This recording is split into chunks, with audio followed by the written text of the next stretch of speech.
বিন্দু আমরা আজকে আমাদের অনলাইন ক্লাসের আমরা যে গাণিতিক সমস্যা অর্থাৎ রসায়ন প্রথম পত্রের চতুর্থ অধ্যায়ে গাণিতিক সমস্যা নিয়ে আমরা আলোচনা করছি ভাপার অংশের। তো আজকে আমরা এই ভাপার অংশের আরেকটি গাণিতিক সমস্যা নিয়ে আলোচনা করব।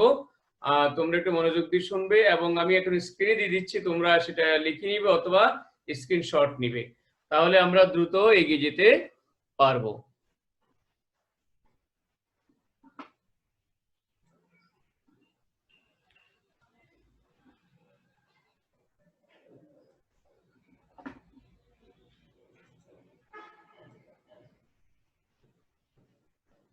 তো আমাদের এখানে দেখো তিনটি পাত্র আছে, এর মধ্যে প্রথম পাত্রে অ্যাসিড, দ্বিতীয় পাত্রে ক্ষারক এবং ক্ষার এবং তৃতীয় পাত্রে আছে আমাদের প্রথম এবং দ্বিতীয় পাত্র যোগ করলে যেটা সেটা হবে তৃতীয় পাত্রের।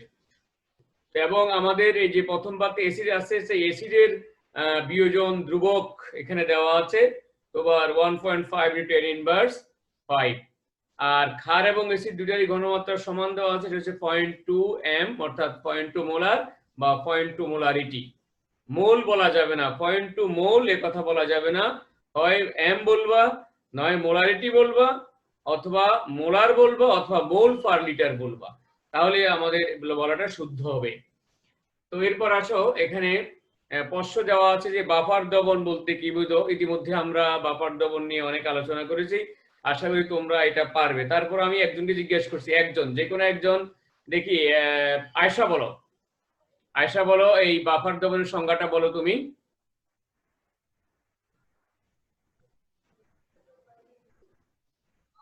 আয়শা। যে দ্রবণের সামান্য অম্ল বা ক্ষার যোগ করলে দ্রবণের পিএইচ এর কোনো পরিবর্তন হয় না তাকে বাফার দ্রবণ বলে। গুড, এই তো ভালোই পারছো, অনেক অ্যাডভান্স হচ্ছে মাশাআল্লাহ আমরা এই কয়দিনই ক্লাসে। যাক, এরপর ইমরান বলো, দেখি ইমরান বলো। আর বাকিরা শোনো, যারা নতুন করে জয়েন করছো তারা শুনো, তাহলে একটু একটু শিখে হবে, আমরা একটু একটু করে যে দ্রবণের সামান্য পরিমাণ বলো। যে দ্রবণের সামান্য পরিমাণ ক্ষার বা অ্যাসিড বা ক্ষার যোগ করলে দ্রবণের পিএইচ এর কোনো পরিবর্তন হয় না তাকে বাফার দ্রবণ বলে। গুড, এই তো হয়েছে, fine, okay, thank you very much. তাহলে এটা আমাদের ক গেল। বাকি তামান্না এবং রাশেদা তোমরা বা অন্যরা তোমরা শুনে রাখো বা দেখো, খাতায় লিখে আছে তোমাদের আগেকার ক্লাসে, বা যারা এখন জয়েন করছো তারা আগে যারা জয়েন করছে তাদের থেকে নিয়ে নিবে, অথবা আমি ফেসবুকে পেজে দিয়ে দিচ্ছি, ইউটিউব চ্যানেলে দিচ্ছি, তোমরা সেখান থেকেও নিতে পারবে, সেখান থেকে উপকার পাবে আশা করি। তো আমাদের দ্বিতীয় প্রশ্ন হচ্ছে খ, 0.2 মোলার সোডিয়াম হাইড্রোক্সাইড দ্রবণের পিএইচ নির্ণয় করো। এটা কেউ আইডিয়া দিতে পারবে? আমরা এটা সহজ, আমরা করেছি এরকম। তারপরও এখন সৃজনশীল প্রশ্নের মধ্যে আমরা আলোচনা করব, দেখি তোমরা কতটুকু মনে আছে তোমাদের, সেটা আমরা একটু চেষ্টা করব। তো এখন দেখো, কে বলবে কিভাবে করব, কে বলবে? না পারলে স্যার করে দিব, অসুবিধা নাই, কারণ একবার দুইবার পড়ালামে যে তোমরা পেরে যাবে এরকম না, আমরা মনে করি যে তোমরা এখনো পারো না, অসুবিধা নাই, আমরা আলোচনা করব, বারবারে আলোচনা করবো ইনশাল্লাহ। এক সময় আলোচনা করতে করতে বা শিখতে শিখতে এক সময় মনে থাকবে তোমাদের ইনশাল্লাহ। স্যার প্রথমে হাইড্রোক্সাইড আয়নের ঘনমাত্রা বের করব। হ্যাঁ, প্রথম আমরা বিয়োজনটা করব। আচ্ছা, প্রথম আমরা বিয়োজনটা করব, বিয়োজন করে দেখব যে একটা সোডিয়াম হাইড্রোক্সাইড থেকে কয়টা, এটা দেখা যায় অবশ্যই একটা থেকে একটাই পাওয়া যাবে। তারপরে বিয়োজনটা করব আমরা দেখেছি যে একটা থেকে দুইটা পাওয়া যায়, ক্ষারের ঘনমাত্রা যা হবে ওই হাইড্রোক্সাইডের ঘনমাত্রা তার দ্বিগুণ হবে, তিনটা পাওয়া গেলে 3 গুণ হবে। তো এখানে যেহেতু একটা থেকে একটাই পাওয়া যায়, একটা ক্ষার থেকে একটা হাইড্রোক্সাইডে পাওয়া যায়, সো এখানে কি, এখানে তোমার এই ঘনমাত্রা একই হবে। তো আমরা এই বিয়োজনটা একটু দেখাতে হবে। তারপর কি করব?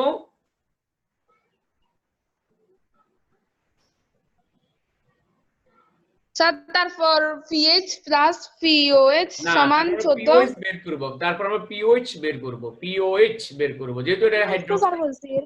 পিওএইচ তারপর হ্যাঁ, পিওএইচ বের করার পর আমরা পিএইচ নির্ণয় করব। আচ্ছা, আমি এটা করতে দেখাও, যারা নতুন আসছে তাদের একটু বোঝার দরকার আছে, তো আমরা একটু করি। হ্যাঁ, আমরা এখন স্ক্রিন থেকে বের হয়ে যাই, আবার প্রয়োজনে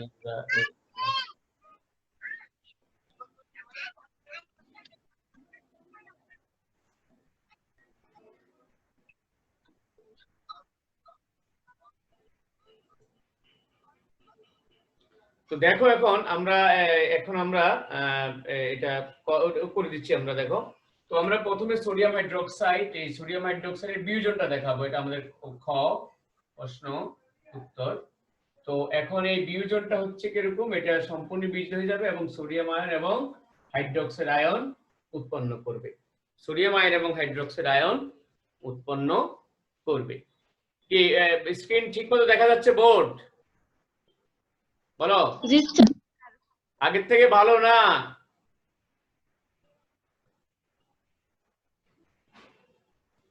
আয়শা, আগের থেকে ভালো দেখা যাচ্ছে বোর্ড?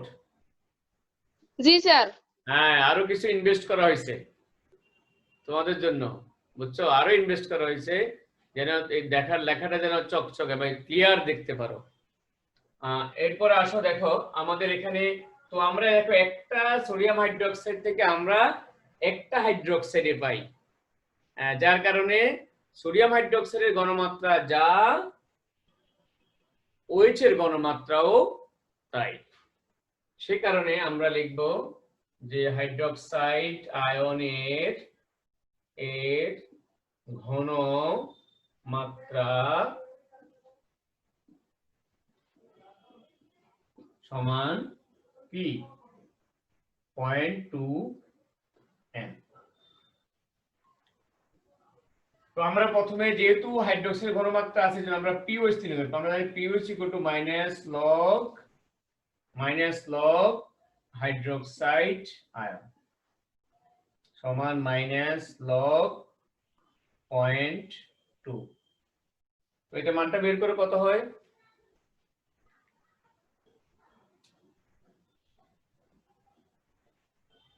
বলো, মানটা বের করে স্যারকে বলো কত হয় এই মান।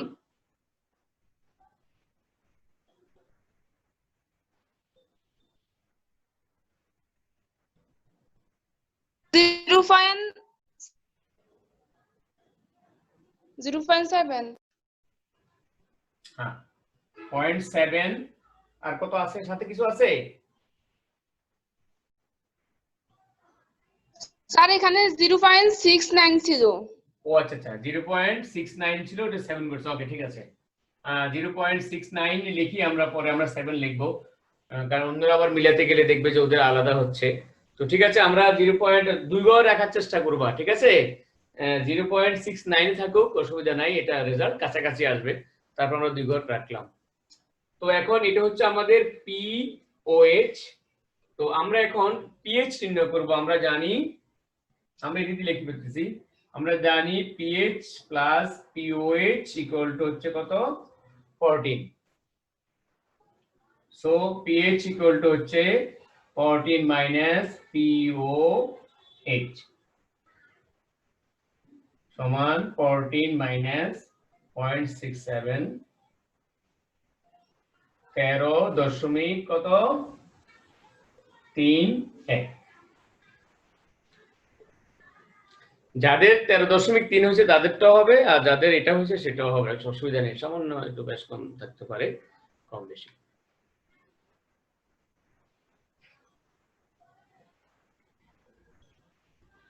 দেখো ঠিক আছে কিনা, বুঝছো কিনা?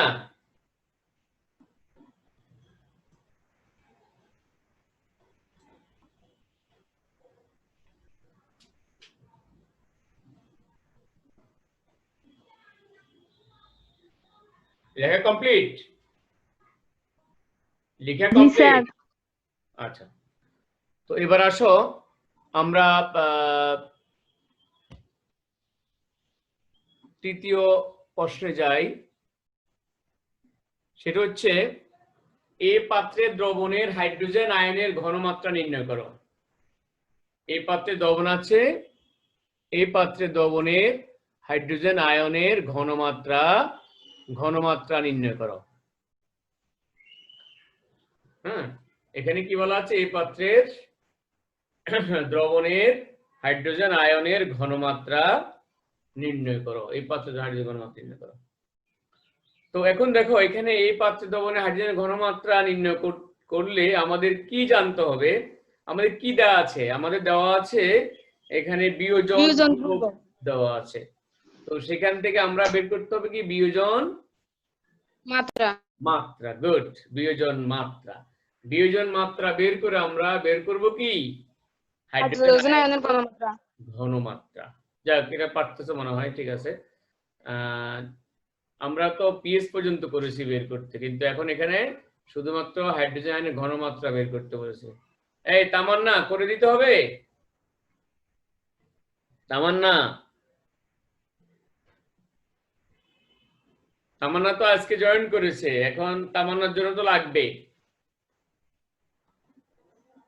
তাহলে আমি একটু শর্ট করে দিচ্ছি, দেখো সূত্রটাও তো অনেকেরই জানা নাই হয়তো, তো আমি এখন করে দিচ্ছি, দেখো দ্রুতই করে দিচ্ছি।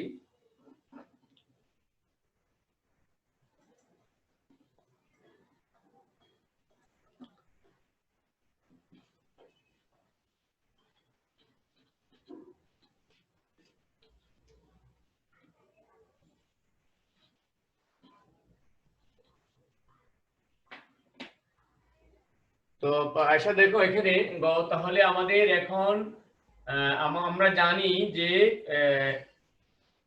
অ্যাসিডিক অ্যাসিডের বিয়োজন ধ্রুবক দেওয়া আছে, বিয়োজন ধ্রুবক থেকে আমরা বিয়োজন মাত্রা বের করব, আলফার মান বের করব। এত এর বিয়োজন মাত্রা আলফা সমান square root of k by c. বিয়োজন মাত্রা তোমার কে বাই সি। তো আমরা আমাদের এখানে আছে বিয়োজন মাত্রা কত দেওয়া আছে? 1.5 ইনটু 10 ইনভার্স 5, আর এখানে আমাদের ঘনমাত্রা দেওয়া আছে 0.2। এবার বের করো, এটা রেজাল্টটা বের করো।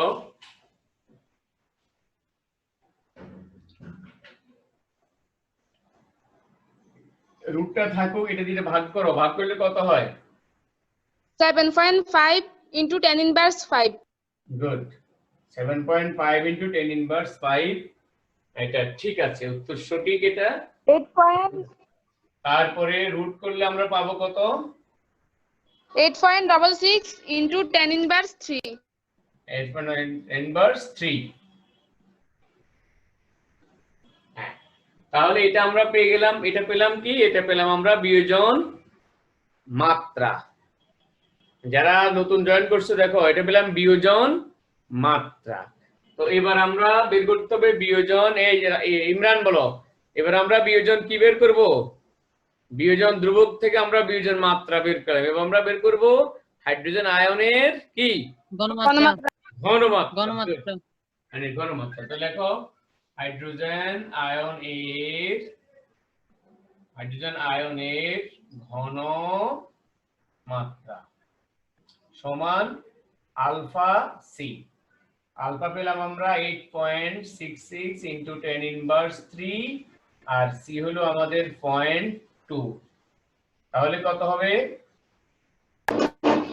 1.3 হ্যাঁ, টু 10 ইনভার্স 3।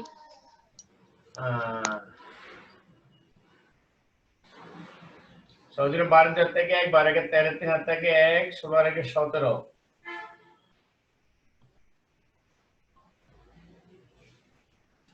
1.732 into 10 inverse 3। হ্যাঁ, আশা করি বুঝছো আয়শা? বুঝে গেছে না? এই যে ক্লাস করছো, কষ্ট করছো, এই কষ্ট করার কারণে এই জিনিসগুলি বুঝছো, এবং এই ধরনের প্রশ্ন কিন্তু পরীক্ষা থাকবে। হয়তো আমরা এই চ্যাপ্টারটা টেস্ট পরীক্ষাও দিতে পারি, পিটেস্ট টেস্টে। কারণ হচ্ছে যে যেহেতু আমরা এই অংশটা এখন পড়াচ্ছি, সুতরাং এখান থেকে তোমাদের টেস্টও আমরা প্রশ্ন দিব, আমি দিব ইনশাল্লাহ। ঠিক আছে? তাহলে এই অংশটা তোমরা ভালো করে পড়তে হবে। এখান থেকে আমি 2টা প্রশ্ন দিয়ে দিব, তোমাদের জন্য সহায়ক হবে। তোমরা অনলাইনে ক্লাস করছো, কষ্ট করছো, আর এখান থেকে তোমরা পিটেস্ট বা টেস্টে প্রশ্ন পাচ্ছ, তাহলে এটা তোমাদের জন্য ভালো হবে আমি মনে করি। তো আমরা তাহলে এখানে আমাদের এটা হয়ে গেল। এবার লাস্ট ওয়ান খুব ইম্পর্টেন্ট, এবং এই একাধারে এটার মানে সমকক্ষ, একই কাছাকাছি একই রকম অনেকগুলি প্রশ্ন আছে, আমরা সেটা নিয়ে আলোচনা করবো এখন।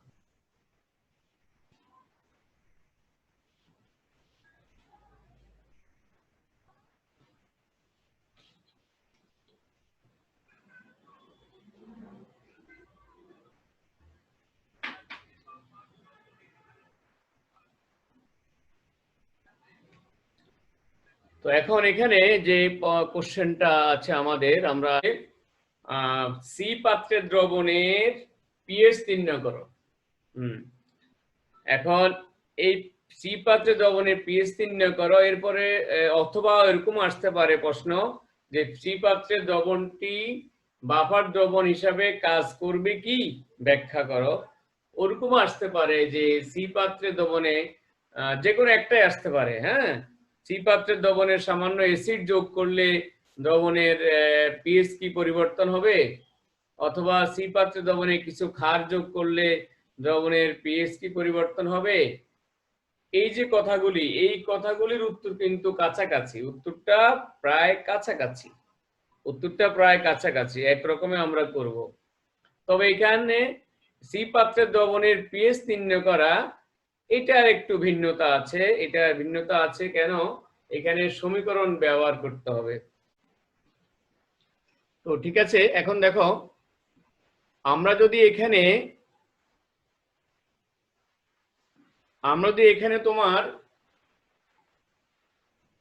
এই পিএইচ নির্ণয় করতে যাই, মনে করো আমাদের এটা ক্যালকুলেশন করার পরে দেখবো যে আমাদের এসির অবশিষ্ট আছে, তাহলে এসি অবশিষ্ট থাকলে এটা বাফার দ্রবণ হিসেবে কাজ করবে, অর্থাৎ আমাদের সি পাত্রের দ্রবণটা বাফার দ্রবণ হবে। যদি এরকম সিচুয়েশন হয় তাহলে আমাদের পিএইচ নির্ণয় করার জন্য কোন সূত্র অবলম্বন করতে হবে, কোন সূত্র লাগবে, তোমাদের কাছে এই প্রশ্ন ছিল আমার।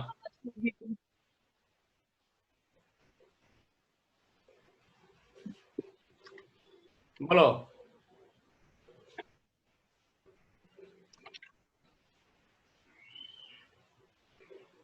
আয়শা, বলো।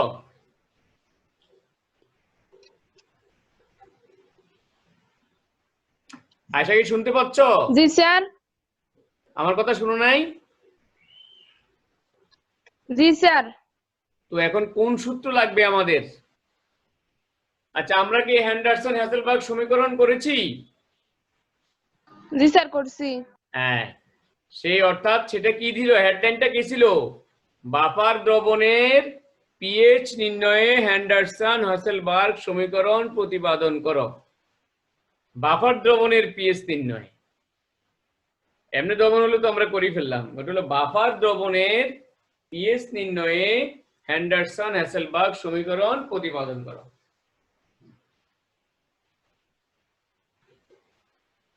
ওটা কোন দ্রবণ?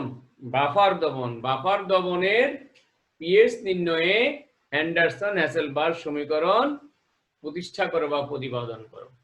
তাহলে আমাদের কি লাগবে এটার জন্য? আমাদের এই ওই সমীকরণটা, হ্যান্ডারসন হ্যাসেলবার্গ সমীকরণটা আমাদের লাগবে। এখন সেটা কি সমীকরণটা মনে আছে? এটা হচ্ছে তোমার pH equals pKa plus log লবণ বাই অম্ল। লবণ বাই লবণ, লবণ বাই অম্ল, লবণটা উপরে থাকবে, মনে রাখতে হবে, বলছি মনে রাখার জন্য, তাই না? নিচে হচ্ছে জি স্যার। অম্ল, লবণ বাই অম্ল, লবণ বাই অম্ল লাগবে, লবণ বাই অম্ল। তো এখন আসো, আমরা যদি এই যে, তাহলে এখানে কি লাগবে, পিকের মান লাগবে, লবণের ঘনমাত্রা লাগবে, আর অম্লের ঘনমাত্রা লাগবে। তো যদি লবণের ঘনমাত্রা লাগে, তাহলে অম্লের ঘনমাত্রা লাগে, অর্থাৎ সি পাত্রের, তাহলে আমাদেরকে আর কিছু কাজ করতে হবে, আমাদেরকে আর কি করতে হবে, কিছু কাজ করতে হবে। অর্থাৎ বিক্রিয়ার শেষে কতটুকু অ্যাসিড থাকে, কতটুকু লবণ থাকে, এই অ্যাসিডের ঘনমাত্রা কত, লবণের ঘনমাত্রা কত, এটা দেখে আমাদেরকে কি করতে হবে, এখানে মান বসিয়ে আমাদেরকে পিএইচ নির্ণয় করতে হবে। তো আমরা দেখান করছি পিএইচ নির্ণয়। তো আমরা কি লিখবো এখানে, দেখো বিক্রিয়াটা কিভাবে হয়, এটা হচ্ছে তোমার অ্যাসিটিক অ্যাসিড যোগ সোডিয়াম হাইড্রোক্সাইড, আমরা পাবো সোডিয়াম অ্যাসিটেট যোগ কি পানি। এবার আসো প্রারম্ভিক অবস্থা। প্রারম্ভিক অবস্থায় এখানে কত আছে 50 ml। যেহেতু অ্যাসিড এবং ক্ষারের ঘনমাত্রা একই, যার কারণে আমাদের এটা ঘনমাত্রা চেঞ্জ করার দরকার হবে না, হয় নাই। তাহলে এখানে 25 ml, এখানে 0, এখানে 0, শুরুতে হবে না, শুরুতে প্রোডাক্ট 0। আর সাম্য অবস্থায় এখানে হচ্ছে এই দুটোর 50 minus 25 দুটোর মধ্যে যেটা কম সেটা কি হবে বিয়োগ হবে, কম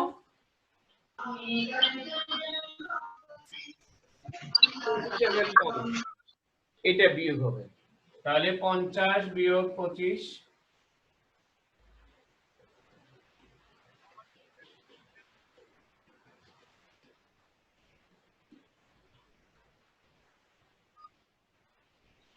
আর কতটুকু উৎপন্ন হবে যতটুকু বিয়োগ করছে, অর্থাৎ বিক্রিয়া যতটুকু করেছে ততটুকু কি হবে এখানে উৎপন্ন হবে। এটাও 25 ml। এটা 25 ml 25 ml। হ্যাঁ, তো এই 25 ml হওয়ার অর্থ কেন? কারণ এখানে 1 মোল বিক্রিয়া করে 1 মোলের সাথে 1 মোল অ্যাসিড 1 মোল ক্ষারের সাথে বিক্রিয়া করে 1 মোল লবণ এবং 1 মোল পানি উৎপন্ন করছে, যার কারণে এটার আর কোনো তেমন পার্থক্য হবে না তোমার। এটা অর্থাৎ যতটুকু এখানে বিক্রিয়া করলো ঠিক ততটুকুই উৎপন্ন হবে। তো এবার আসো, এখন আমাদের এই দ্রবণটা কি বাবার দ্রবণ হিসেবে কাজ করবে না করবে না, তো সেই ইঙ্গিতটা আমরা পাবো। আমরা এখন দেখবো যে আমাদের এই দ্রবণের মধ্যে কি আছে। আমাদের এই দ্রবণের মধ্যে অবশিষ্ট কি আছে? 25 ml অ্যাসিটিক অ্যাসিড, দুর্বল অ্যাসিড আর লবণ আছে। 25 ml লবণ। তো যদি লবণ থাকে আর যদি তোমার দুর্বল অ্যাসিডটা অবশ্য থাকে, তাহলে এটা কি দ্রবণ হিসেবে কাজ করবে? বাফার দ্রবণ হিসেবে কাজ করবে। তাহলে এখন আমরা পিএইচ নির্ণয় করার জন্য যে বাফার দ্রবণের পিএইচ নির্ণয় হেন্ডারসন-হাসেলবার্গ সমীকরণ সেটা আমাদের লাগবে, সেটা হচ্ছে এটা। আচ্ছা, এখন এখানে আমরা তো আছে এমএল আছে 25 ml 25 ml, তো এখানে কি বসাইতে হবে? এখানে এমএল বসাইলে হবে? এখানে কি বসাইতে হবে? ঘনমাত্রা বসাতে হবে। এখানে বসাতে হবে ঘনমাত্রা। তো এখন ঘনমাত্রা বসাতে গেলে এখন আমাদের ঘনমাত্রা কত আমরা কিভাবে বের করব? আমাদের ঘনমাত্রা কত? অ্যাসিডের ঘনমাত্রা কত? এত মিশ্রিত অবস্থায়, এখানে আমরা মিশ্রিত অবস্থায় লিখতে পারি, সাম্য অবস্থায় লিখতে পারি। তাহলে সাম্য অবস্থায় লিখি, সাম্য অবস্থায়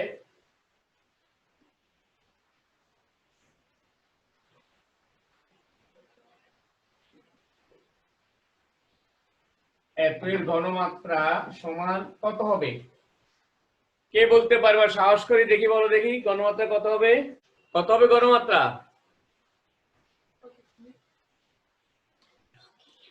কে বলতে পারবে? 0.2। 0.2। হ্যাঁ, ইমরান কত হবে ঘনমাত্রা?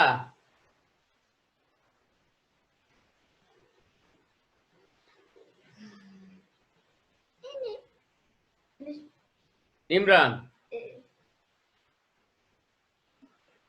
জি স্যার। ঘনমাত্রা কত হবে? দেখি। আচ্ছা ঠিক আছে, বলতে পারতেছো না, 0.2 বলছে আয়শা, রাশেদা মনে হয় 0.2 বলবে, ওই তামান্নাও বলবে 0.2। এখানে আসলে 0.2 হবে না, কারণ মনে করো আমাদের এখানে একটা গ্লাস আছে,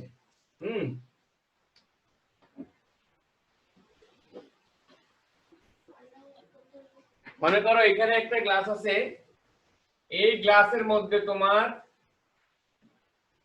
চিনি দিলা, এখানে আরেকটা গ্লাস আছে, এই গ্লাসে কি দিলা? এটা শুধু পানি আছে, এখানে পানি দিয়ে এতটুকু করলা, ঠিক আছে, আর এটার মধ্যে শুধু পানি আছে, এখানে 2 চামচ চিনি দিলা, এবারে 2 চামচ চিনি এই যেটা যোগ করে। আচ্ছা, এখন আমরা যদি এখানে চিনি দিয়ে 2 চামচ চিনি দিলাম, তো এখন এই পানিটা আমাদের কাছে শরবত হলো, তো এটা যেরকম মিষ্টি লাগবে, এই পানির সাথে আমরা মিশ্রিত করে যখন এটা আমরা একটা জগে রাখবো, এখন এই জগে রাখলাম, তো জগে রাখলে কি দুইটা মিশ্রিত করে এখানে রাখলে কি মিষ্টিটা কম লাগবে না বেশি লাগবে, নাকি কম লাগবে। কম লাগবে? তার মানে ঘনমাত্রা কমে যাবে। যখন আমরা দুইটা এ এবং বি পাত্রের দ্রবণকে একসাথে করলাম তখন কিন্তু আমাদের ঘনমাত্রা আগেরটা থাকে নাই, ঘনমাত্রা কমে গেছে, যেহেতু আমাদের আয়তন বৃদ্ধি পেয়েছে, সেজন্য ঘনমাত্রা ঠিক থাকে নাই। তাহলে কি করতে হবে? তাহলে ঘনমাত্রা আয়তন কত হলো টোটাল? একটা হলো কত তোমার 50 আর ক্ষার হলো 25, কত হলো 75, 75, এই 75 ml, আর ঘনমাত্রা হলো 0.2, আর সেখানে এখন আমাদের কতটুকু অ্যাসিড বাকি আছে? পঁচিশ ml। হ্যাঁ, বিক্রিয়া করার পর আমাদের 25 ml অ্যাসিড বাকি আছে। দেখো তোমরা, আবার আমি বলতেছি, এটা দেখো, আমরা যখন মিশ্রিত করব তখন যদিও পদার্থের পরিমাণ একই থাকবে কিন্তু ঘনমাত্রার পরিবর্তন হয়ে যাবে। কারণ আমি যদি এক গ্লাসের মধ্যে চিনি নিলে যে মিষ্টি হবে, যদি এটাকে আমি এক কলসির মধ্যে ঢেলে দিই তাহলে কি সেম মিষ্টি হবে? কিন্তু চিনি তো সেম আছে, কিন্তু ঘনমাত্রাটা কমে যাবে। তো আমরা যখন দুটি দ্রবণকে একসাথে করব তখন এর আয়তনটা বেড়ে যাবে, ঘনমাত্রা কমে যাবে। যে আয়তনটা হবে টোটাল আয়তনটা নিচে হবে, আর ঘনমাত্রা আগে কত ছিল? 0.2। কতটুকু দ্রবণ আমরা বিট করার পর পেয়েছি, অর্থাৎ অবশিষ্ট কতটুকু অ্যাসিড আছে? আমরা দেখলাম যে 25 ml আছে, তাহলে 0.2 × 25 ml ডিভাইড বাই 75 ml। তো এটা কত হবে হিসাব করো? সম্ভবত 6.6 0.06 10 ইনভার্স 2 3 না?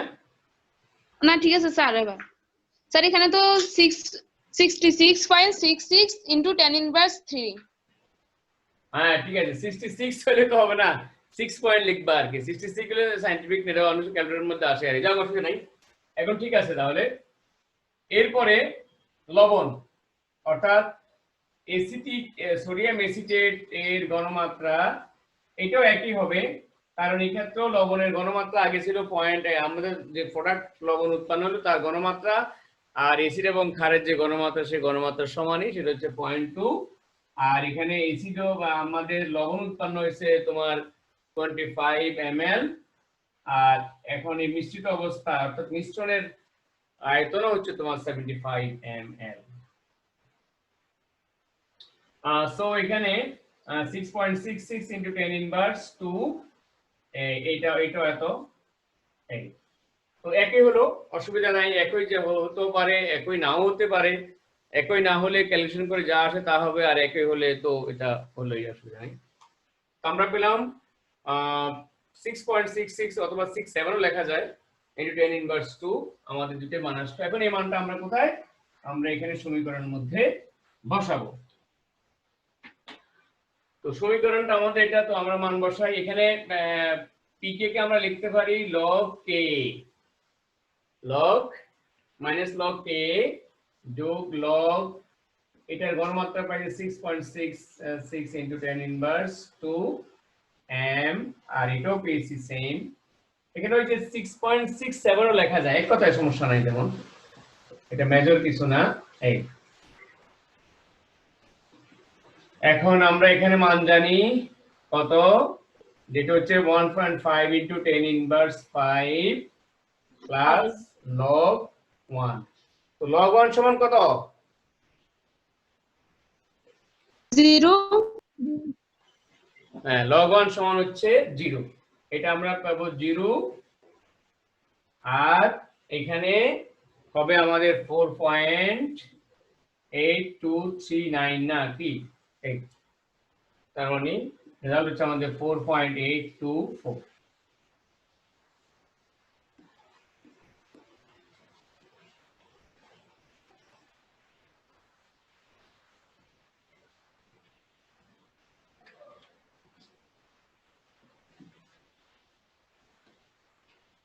আর একটু ক্লিয়ার করে লিখে দিই, pH সমান 4.824।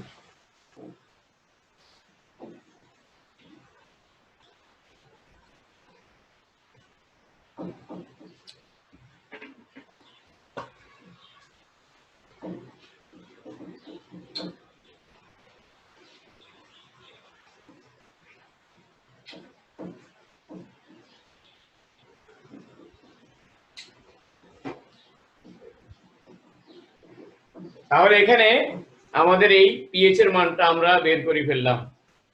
তো এখন আমাদের এর আগে আমরা অবশ্য আলোচনা করে ফেলেছি ইতিমধ্যেই যে আমাদের এই দ্রবণটা বাফার দ্রবণ হিসাবে কাজ করবে কি সেটা আমাদেরকে ব্যাখ্যা করতে বলেছে। তো আমরা বলছি বিভিন্ন ভাবে প্রশ্ন আসতে পারে, যতভাবে আসুক না কেন আমরা হিসাবটা এর আগে অর্থাৎ পিএইচ এর আগে যে আমরা হিসাবটা করেছি এই হিসাবে করে আমরা দেখবো যে এখানে এসিড অবশিষ্ট আছে এবং লবণ তো বিক্রিয়া করে উৎপন্ন হয়েছে। যদি এসিড অবশিষ্ট থাকে তাহলে এটি অম্লীয় বাফার দ্রবণ হিসেবে কাজ করবে। আর যদি ক্ষার অবশিষ্ট থাকে, এই বিক্রিয়ার ক্ষেত্রে ক্ষার অবশিষ্ট থাকলে সেই ক্ষারটা দুর্বল ক্ষার নয়, তাই এটি বাফার দ্রবণ হিসাবে কাজ করবে না। এটি বাফার দ্রবণ হিসাবে কাজ করবে না। যদি দুর্বল ক্ষার ব্যবহার করতাম, তার সাথে সবল অ্যাসিডের বিক্রিয়া ঘটিয়ে আমরা লবণ পেতাম, সেই ক্ষেত্রে যদি সেই দুর্বল ক্ষারটা অবশ্য থাকতো তাহলে কি হতো, এটি বাফার দ্রবণ হিসাবে কাজ করবে। তাহলে দুর্বল অ্যাসিড যদি আমরা ব্যবহার করি সেই ক্ষেত্রে দুর্বল অ্যাসিড অবশ্য থাকে উল্লেখযোগ্য পরিমাণ। আমি 100 নিয়ে কাজ করলাম, 5 অবশ্য রইল, তাহলে তো সেটা ভালো বাফার দ্রবণ কাজ করবে না। লবণ এবং অ্যাসিড যদি কাছাকাছি হয়, অনুপাতটা যদি 1:1 হলে সবচেয়ে ভালো, আর কাছাকাছি হলে মোটামুটি সেটা ভালো বাফার দ্রবণ হিসাবে কাজ করবে। আর যদি আমরা ক্ষারীয় বাফার দ্রবণ নিয়ে কাজ করি, অর্থাৎ ক্ষারীয় বাফার দ্রবণ অর্থাৎ ক্ষার, দুর্বল ক্ষার দেওয়া আছে এবং সবল অ্যাসিড দেওয়া আছে, বিক্রিয়া করে আমরা লবণ পেলাম, এবং সেই ক্ষেত্রে যদি দুর্বল ক্ষার অবশিষ্ট থাকে তাহলে এটা ক্ষারীয় বাফার দ্রবণ হিসাবে কাজ করবে, আদারওয়াইজ কাজ করবে না। আর সেই ক্ষেত্রে যদি কাজ করে অর্থাৎ বাফার দ্রবণ হিসেবে কাজ করে, সেই ক্ষেত্রে আমরা সামান্য অ্যাসিড বা ক্ষার যোগ করলে দ্রবণের পিএইচ এর কোনো পরিবর্তন হবে না। আর যদি আমরা কি বাফার দ্রবণ হিসেবে কাজ না করে, তাহলে সামান্য অ্যাসিড বা ক্ষার যোগ করলেও কি হয়ে যাবে, পিএইচ এর পরিবর্তন হয়ে যাবে। সেটা আমরা বাফার দ্রবণের যে ক্রিয়া কৌশল পড়িয়েছি, সেখানে তোমরা বুঝতে পেরেছো যে কিভাবে আমরা একটু অ্যাসিড দিলে সেটা প্রশমিত হয়ে যায়, কিভাবে একটু ক্ষার দিলে সেটা প্রশমিত হয়ে যায়, সেটা আমরা সেখানে দেখেছি। তো আজকে এই পর্যন্তই। আল্লাহ হাফেজ, তোমরা সবাই ভালো থেকো। আর কি এই চ্যাপ্টারের অঙ্ক লাগবে? না স্যার, সেকেন্ড পেপার করাবেন বলছিলেন না? আচ্ছা, তো সেকেন্ড পার্ট করাবো বলছি, তারপরে এই অঙ্কটা মনে করছি এটা একটু দরকার আছে। যদি এইভাবে আসে তাহলে আমরা নেক্সট দিন থেকে সেকেন্ড পার্ট শুরু করব, ঠিক আছে? জি স্যার। ওকে, আল্লাহ হাফেজ।